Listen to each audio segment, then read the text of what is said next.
ng iwan versus iniwan. Lahat ng simula may katapusan. Kung may umaalis, mayroong darating. Walang perpektong relasyon. Hindi mawawala ang away, pagod, selos, galit, sumbatan, pagsasawa at pagsuko. Kaya dapat maging handa ka once na nararanasan mo na ito. Umabot man kayo sa puntong sirang-sira na at toxic na inyong relasyon, huwag mong pilitin ang sarili mong mag-stay. Hayaan mo pareho kayo mag-grow para sa inyong sarili. Hindi na dapat pinipilit ang isang bagay na paulit-ulit lang ang nangyayari hanggang sa hindi mo na namamalayan, unti-unti ka na rin naubos.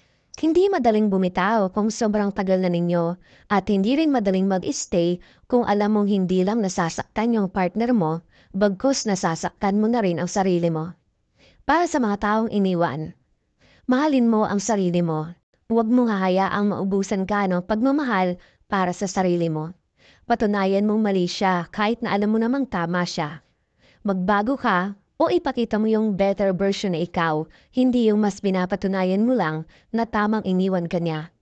Kung alam mong mali ang ginagawa mo at iyon ang dahilan kung bakit kanya iniwan, alisin mo o baguhin mo, hindi lang para balikan kanya, bagkus para din iyan sa sarili mo o sa panibagong taong darating sa buhay mo.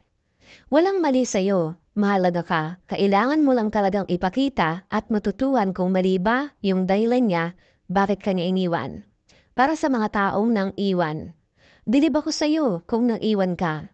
Hindi dahil sa may iba ka ng mahal. Mahirap mapunta sa sitwasyon mo, lalo na kung mahal mo pa ang isang tao. Hindi madaling bumitaw, hindi rin masamang bumitaw, lalo na kung alam mong paulit-ulit na lang.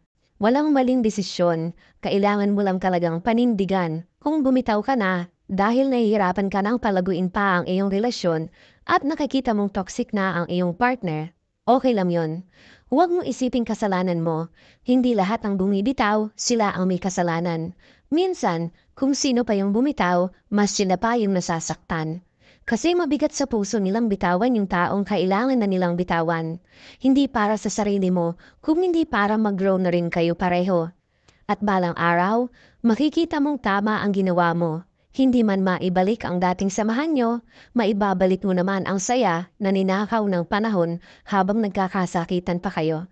Lahat ng emosyon at desisyon ay valid. Kailangan mo lang talagang kayaning i-handle ang sitwasyon. Lalaki ka man o babae, kung may malalim kang pinagugugutan, once na nag-i-stay ka o bumitaw ka sa relasyon, walang mali sa gagawin mong desisyon. Dumating man ang panahong kailangan ng tuldukan ng iyong relasyon, isipin mong naging party siya ng iyong buhay. Sa huli, huwag mong sisiraan para maging mabuti ka lang sa iba. Ipagmalaki mo pa rin, kahit paano kasi napasaya ka rin niya.